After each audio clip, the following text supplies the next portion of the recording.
বিসমিল্লাহ এটি একটি পাওয়ারফুল দোয়া, শুধু দোয়াই নয়, কোরআন আল করিমের একটি আয়াত হচ্ছে বিসমিল্লাহির রহমানির রহিম। আর কোরআনের প্রতিটি সূরা শুরুতে কিন্তু আছে বিসমিল্লাহির রহমানির রহিম। 113টি সূরা শুরুতে বিসমিল্লাহ আছে, কিন্তু সূরাতুত তাওবার শুরুতে বিসমিল্লাহির রহমানির রহিম নেই। আল্লাহ রাব্বুল আলামিনের হাবিব জানিয়ে দিয়েছেন, তোমরা যখন একটি সূরা যখন শেষ করবে, আরেকটি সূরা যখন শুরু করবে, তখন বিসমিল্লাহির রহমানির রহিম পড়া আবশ্যক করে দিয়েছেন, ওয়াজিব করে দিয়েছেন। বিসমিল্লাহির রহমানির রহিম এমন একটি পাওয়ারফুল আয়াত, আল্লাহ রাসূল সাল্লাল্লাহু আলাইহি ওয়াসাল্লাম বলছেন, প্রতিটি কাজের শুরুতে বিসমিল্লাহির রহমানির রহিম পড়ো। মা বোনদেরকে বলছি, রান্নাবান্নার শুরুতে বিসমিল্লাহির রহমানির রহিম পড়েন, খাবারের শুরুতে বিসমিল্লাহির রহমানির রহিম পড়েন, পানি পান করার শুরুতে বিসমিল্লাহির রহমানির রহিম পড়েন, প্রতিটি কাজের শুরুতে বিসমিল্লাহির রহমানির রহিম পড়েন। প্রিয় নবী মুহাম্মদ সাল্লাল্লাহু আলাইহি ওয়াসাল্লাম বলছেন, যে কাজের শুরুতে বিসমিল্লাহির রহমানির রহিম পড়ে কাজ করা হয়, ওই কাজের মধ্যে আল্লাহ তাআলা বরকত দেন। আর যেই কাজের শুরুতে বিসমিল্লাহির রহমানির রহিম পড়া হয় না, ওই কাজের মধ্যে আল্লাহ তাআলা বরকত দেন না, আল্লাহ রাব্বুল আলামিন ওই কাজে রহমত বরকত দেন না। আল্লাহ রাসূল সাল্লাল্লাহু আলাইহি ওয়াসাল্লাম নির্দেশ দিলেন প্রিয় সাহাবী হযরতে আবু হুরায়রা রাদিয়াল্লাহু তাআলা আনহুকে, এ আবু হুরায়রা, যখন তুমি ঘর থেকে বের হবে বিসমিল্লাহির রহমানির রহিম পড়বে, যখন তুমি যানবাহনে চলবে বিসমিল্লাহির রহমানির রহিম পড়বে, যখন তুমি উটের পিঠে সওয়ার হবে বিসমিল্লাহির রহমানির রহিম পড়বে, যখন তুমি কাজ করবে তখন তুমি বিসমিল্লাহির রহমানির রহিম পড়বে।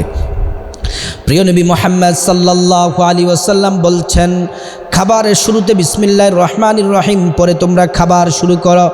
খাবারের দোয়া আছে বিসমিল্লাহি আলা বারাকাতিল্লাহ বলে শুরু করো। যদি তোমরা খাবারের শুরুতে বিসমিল্লাহ যদি না পড়ো, যদি খাবারের শুরুতে যদি বিসমিল্লাহ যদি না পড়েন, ওই খাবারের মধ্যে শয়তান অংশগ্রহণ করে, আর শয়তান যেই খাবারে অংশগ্রহণ করে সেই খাবারটি কিন্তু নাপাক হয়ে যায়, কারণ শয়তান তো নাপাক। এজন্য প্রিয় দিনী ভাই ও বোন, প্রত্যেকটা কাজের শুরুতে বিসমিল্লাহির রহমানির রহিম পড়তে হবে।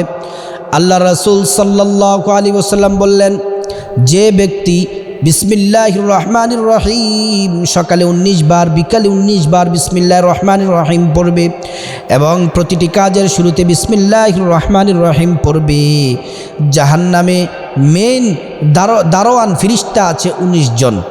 জাহান্নামের মেন গেইটে দাঁড়িয়ে থাকবে 19 জন ফেরেশতা। যদি আপনি বিসমিল্লাহির রহমানির রহিমের আমল করতে পারেন, জাহান্নামের ওই ফেরেশতারা আপনাকে জাহান্নামের ফেরেশতা থেকে আল্লাহ তাআলা হেফাজত করবেন, এবং তাদের আন্ডারে যেই সকল ফেরেশতারা কাজ করে তাদের থেকেও আল্লাহ তাআলা হেফাজত করবেন।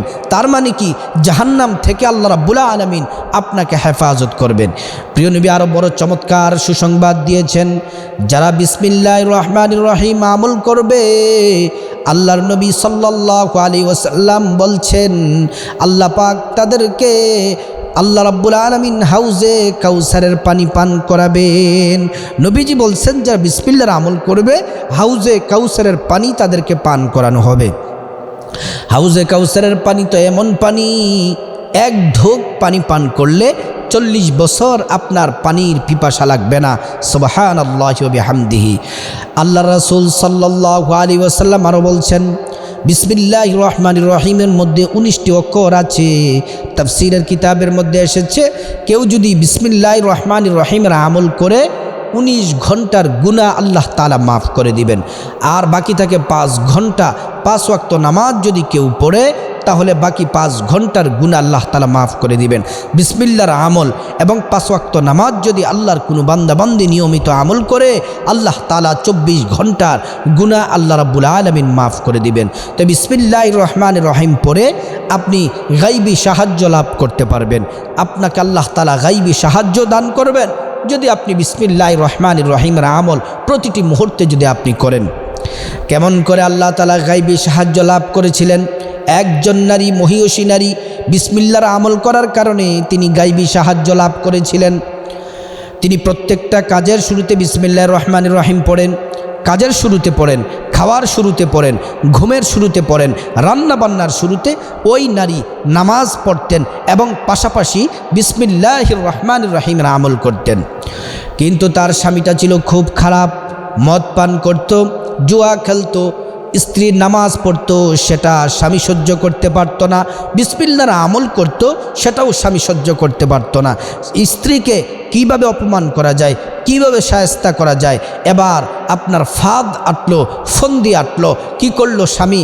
এক পুটলি কাপ আপনার একটা টাকার একটা আপনার বান্ডেল স্ত্রীর কাছে দিল, দিয়ে বলল এই বান্ডেলটা তুমি এক জায়গার মধ্যে রেখে দাও।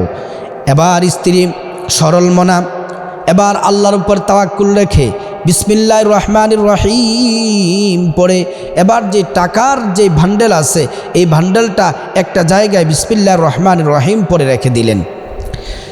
এবার যখন সন্ধ্যা হলো, সন্ধ্যার আগ মুহূর্তে দুষ্ট স্বামী স্ত্রী যখন রান্নাবান্না অন্যান্য কাজে যখন গেলেন, এবার লুকাইয়া ওই টাকার বান্ডেল আইনা এবার কূপের মধ্যে টাকা ফালাই দিস, পুটলিটা টাকার পুটলি ফালাই দিস। এবার রাতের বেলা বললে স্ত্রীর টাকার দরকার আছে, টাকার পুটলিটা দাও। এবার স্ত্রী সরল মনা আল্লাহর উপর তাওয়াক্কুল রেখে এবার যখন বিসমিল্লাহ বলে যখন ওই জায়গায় হাত দিলেন, আল্লাহ বললেন জিবরাইল যাও তাড়াতাড়ি এই বিসমিল্লাহর বরকতে আমি আল্লাহর উপর তাওয়াক্কুল রাখার কারণে টাকার ভান্ডেল ওই টাকার পুটলিটা আবার জায়গার মধ্যে রেখে আসো। বিসমিল্লাহ বলার সাথে সাথে যখন হাত দিলেন, ওই দিক দিয়ে দুষ্ট জামাই এবার এমন করে যেই স্বামী এই জুয়াখুর মদখুর যে স্বামীটা, নিকৃষ্ট যে স্বামীটা, এই স্বামীটা মুচকি মুচকি হাসতেছে, টাকা আনবে কোথায় থেকে, আজকে খবর আছে, আজকে মাইট দেওয়া হবে। এবার মহিলা যখন বিসমিল্লাহ বলে হাত দিলেন, হাত দেওয়ার সাথে সাথে টাকার বান্ডেল হাতের মধ্যে চলে আসলো। এবার টাকার বান্ডেল এবার স্বামীর কাছে পৌঁছে দিলেন। স্বামী আশ্চর্য হয়ে গেলেন, গায়বী সাহায্য লাভ করলেন মহিলা। এবার স্বামী বলল তুমি কি ব্যাপার, তুমি কি এমন দোয়া পড়ো যেই দোয়া পড়ার কারণে গায়বী সাহায্য লাভ করেছো? বলতেছে আমি সব সময় বিসমিল্লাহর আমল করি, 5 ওয়াক্ত নামাজ পড়ি।